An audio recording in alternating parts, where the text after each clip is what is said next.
got into lean and starting to study it and realizing it would help bridge that gap between the communication of the frontline employees and your managers. That's where I just realized it was just fun, adventurous, something new that helped bridge the gap to help people out and learn and be able to do their jobs much easier.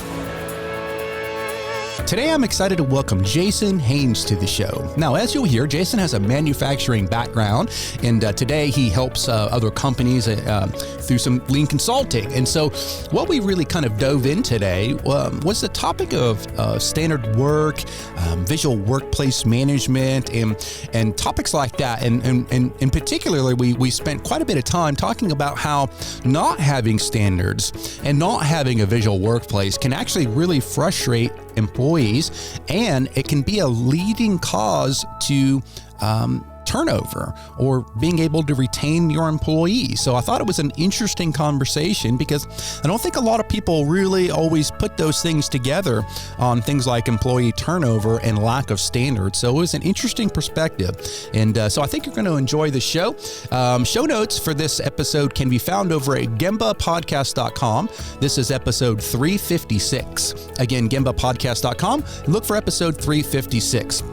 Finally, if you are interested in learning more about standard work, visual workplace management, and just, lean daily management at a high level, come to check out Gemba Academy. In our School of Lean, I would say in 2020, we added a tremendous amount of content on daily management systems and lean management systems and visual workplace management and different topics like that. So go check out all that content's going to be in our School of Lean. So go to gembaacademy.com and check out the School of Lean if you want to dig a little bit deeper into those topics.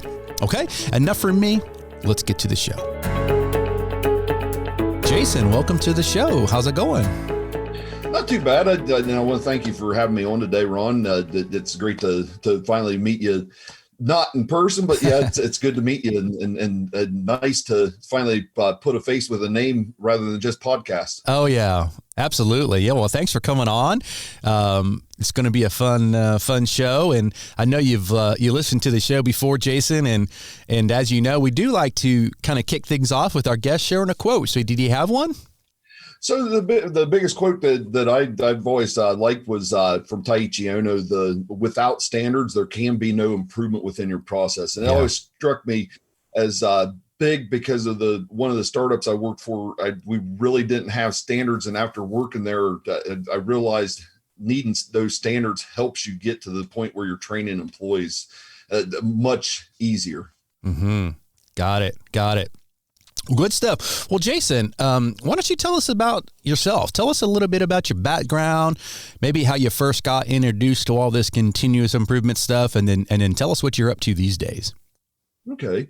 Well, I started in manufacturing over 20 years ago. Basically, and a funny story, my father and my grandfather always told us to never go into manufacturing. And it was back then, it was one of those things where a lot of the jobs were leaving here and there wasn't a lot of opportunity in manufacturing. So they always told us not to go into manufacturing. But the big thing was I grew up in a manufacturing family, and that's where we usually always went to. So I went into working at Griffin Wheel in Columbus, Ohio for they made train wheels and everything.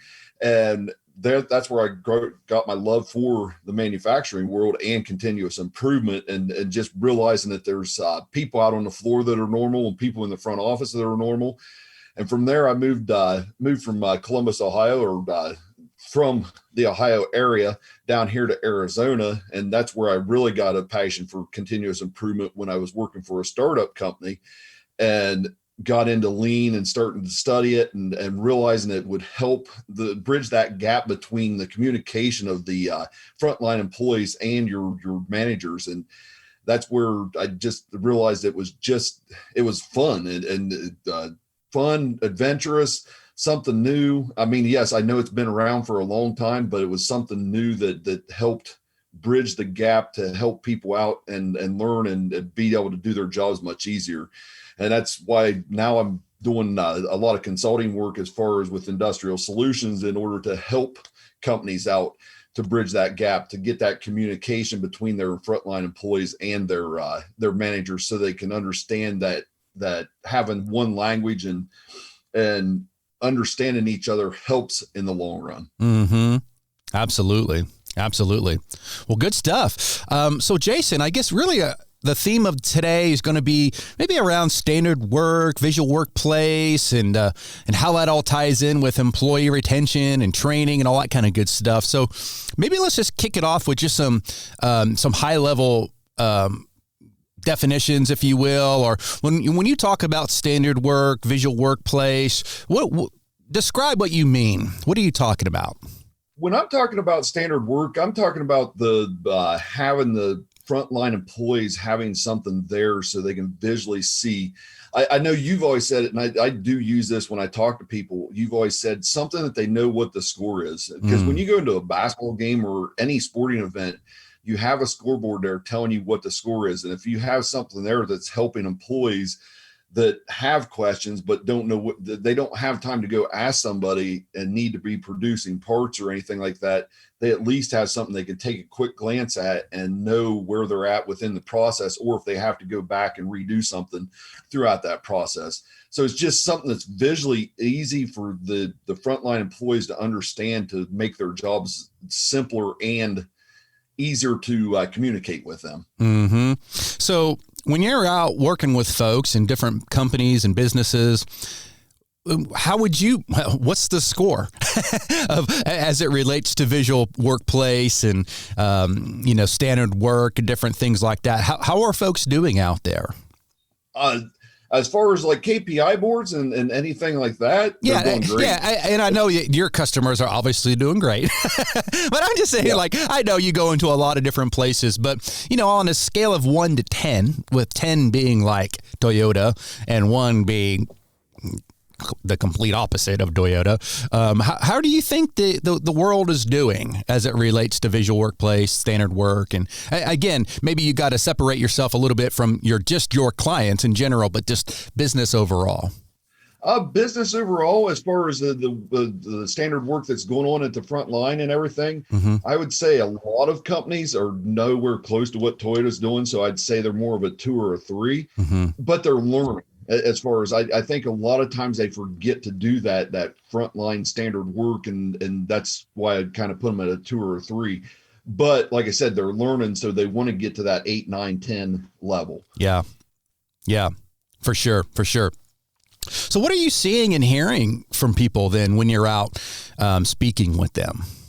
The biggest thing I'm hearing is just employee turnover, having a lot of difficulty of having to employee retention. And that's the biggest reason I like to talk to them about putting that standard work into place, to help them be able to train those employees and help them keep employees on longer, and also get feedback from the employees as far as what they're seeing on the job. And if something within that standard work isn't really helping them in the long run.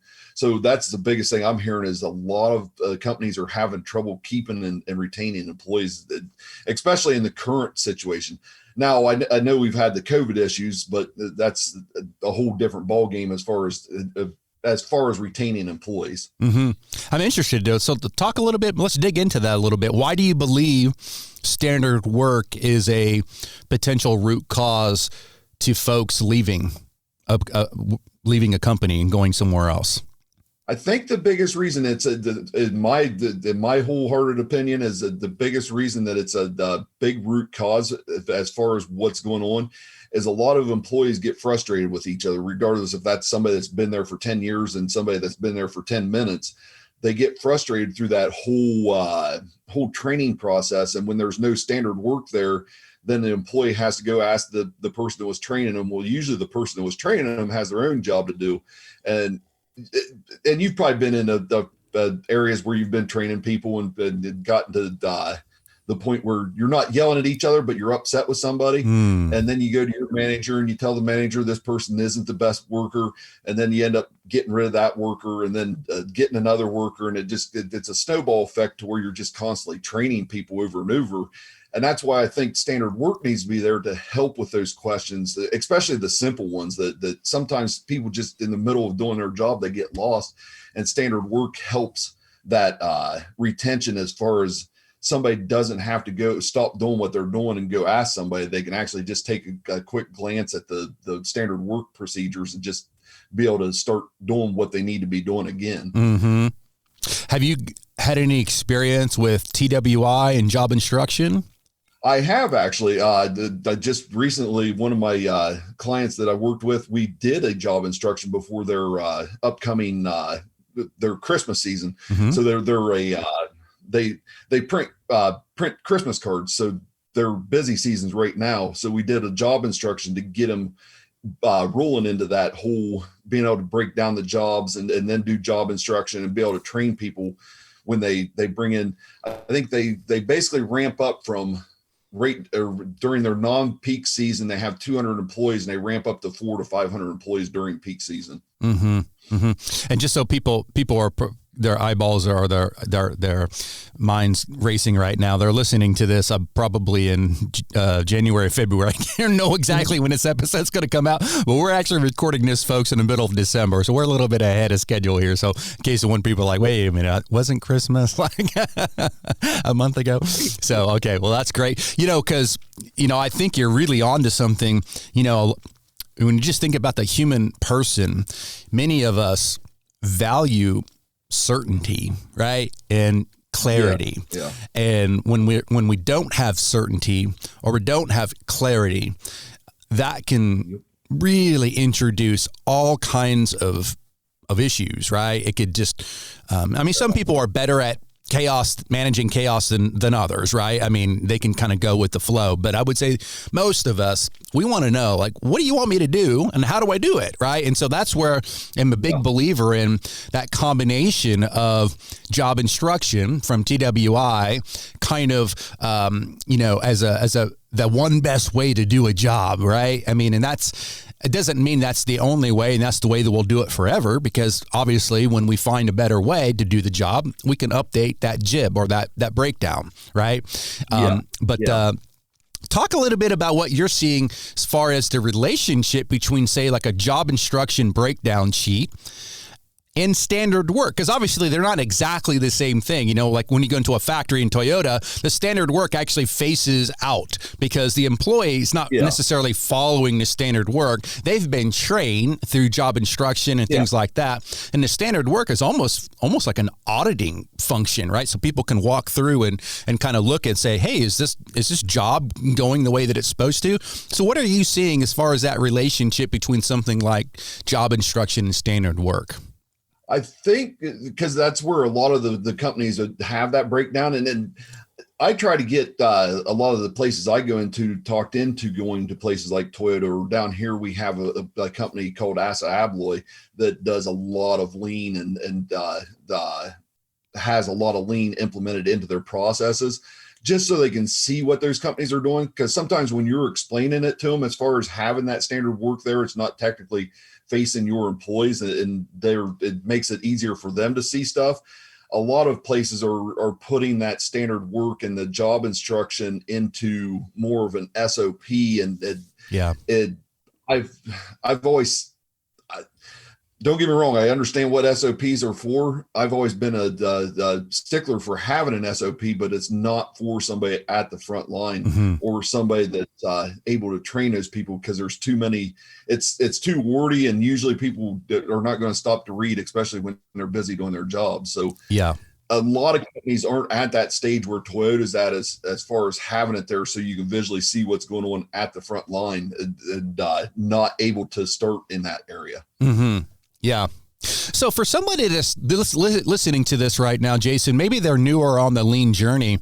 And so we have visual workplace and we have standard work, and they're definitely complementary, but they are different, right? So if you were to tell someone where to start and I had to choose between those two, and I know there's not a perfect answer here, but I'm just curious to get your thoughts on it. What do you think? Would you have them kind of work on some visual workplace management, help us determine what the score is, or would you try to maybe get some standardization to the way that we're doing our job? What do you think? I would get more standardization as to which direction you're going in your job and everything, just so people can, so you can understand what's going on in the job, one, because the frontline leaders and the leaders need to know what's going on in the job, because you can't teach somebody that you don't know. Mm-hmm. But that's where I would start at, as far as the standard work and you learning the jobs, and then do the visual workplace management and help employees through that whole process. Yeah, I tend to agree. Well, we can keep score all day long, but if the score is just randomly changing all over the place because there's complete chaos, in the production area, what's the point, right? And that's one thing I always talk to people about. It's also having, like you said, if you keep in score all day, but if you have different scoreboard for this area than another area, usually those two scoreboards are fighting against each other if you don't have one common goal as far as that scoreboard goes. Yeah. So when you're setting your standard work into place, you're trying to find a common score to get to a common goal at the end of the day. Got it.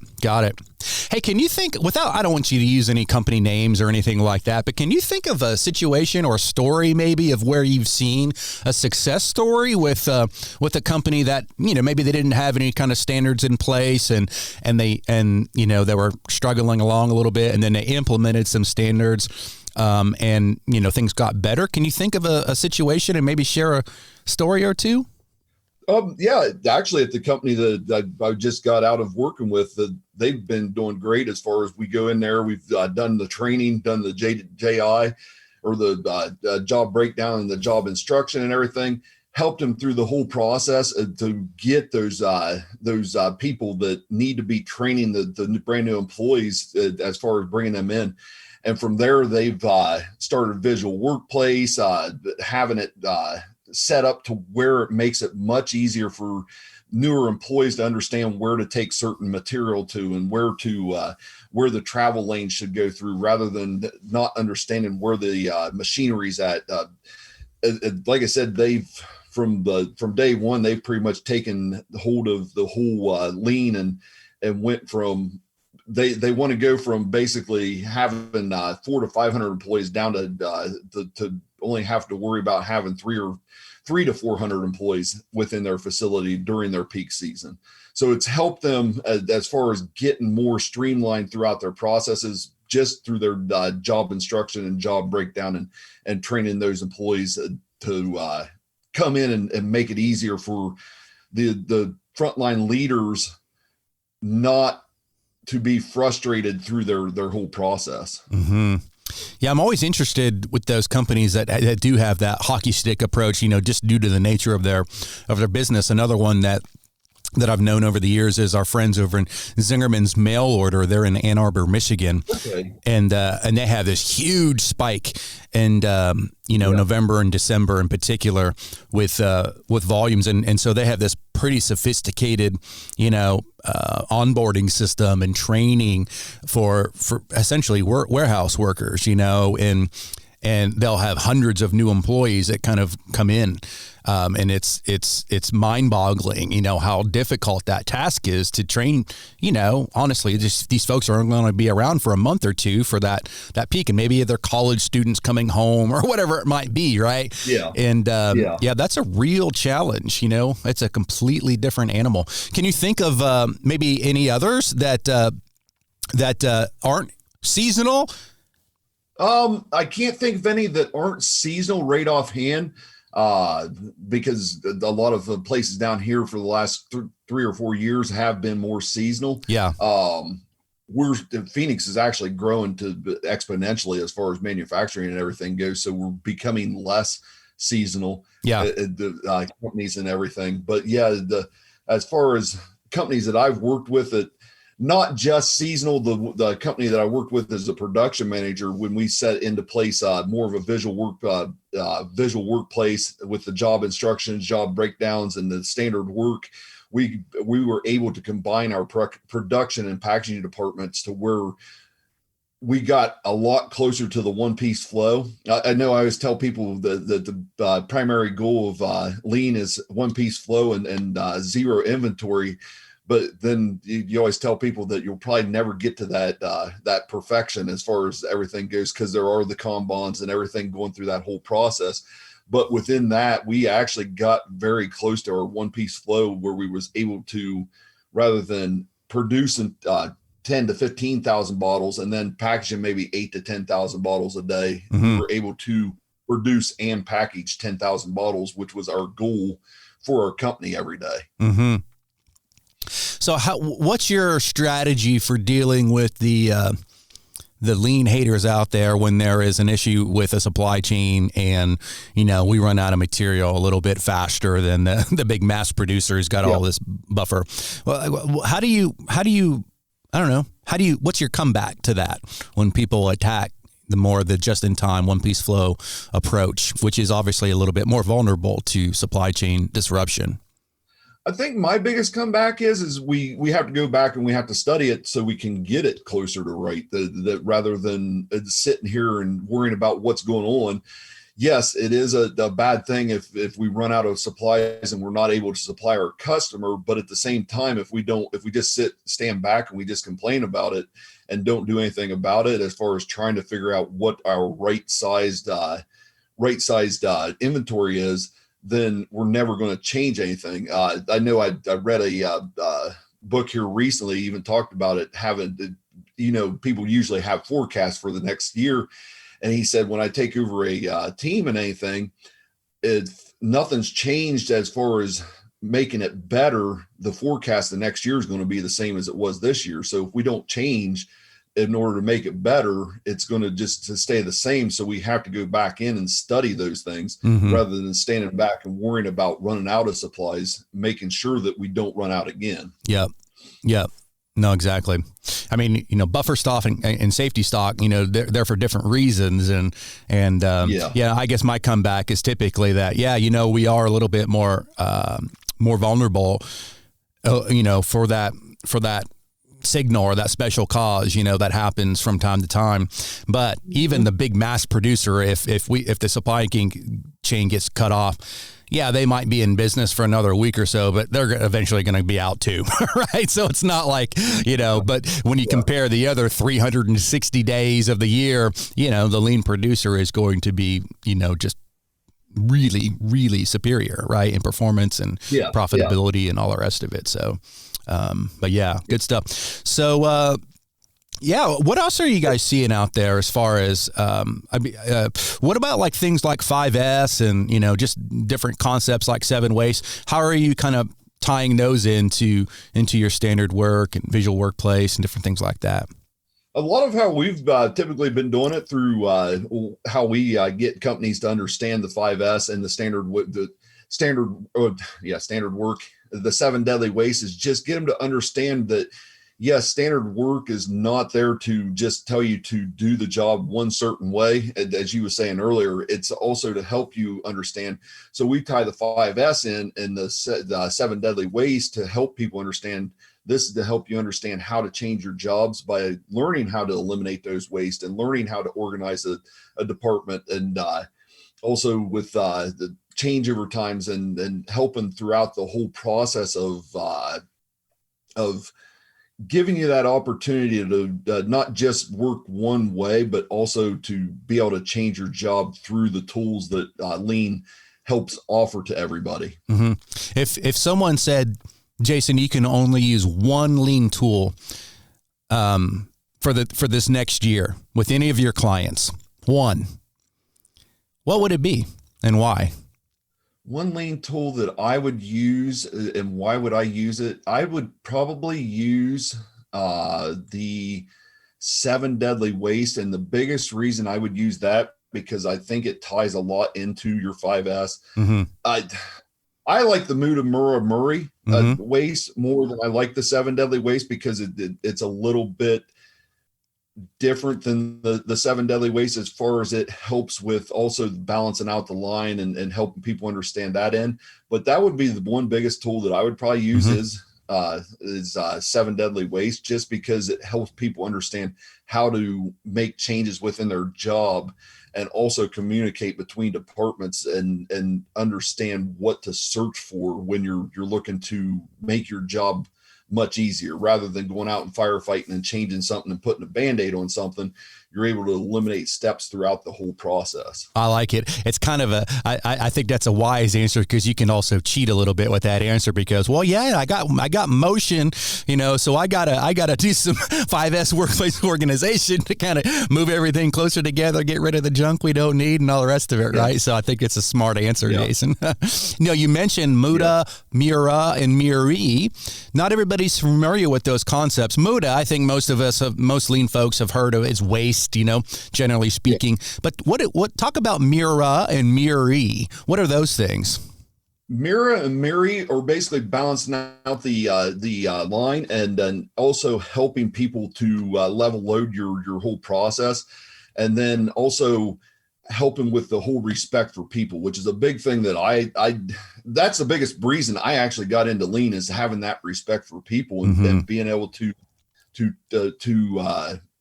like I said earlier, have that communication between the frontline leaders or your leaders that are within your office and your frontline employees, because everybody's typically saying the same, and me being from both areas, everybody's typically saying the same thing, but a lot of times that communication's breaking down, and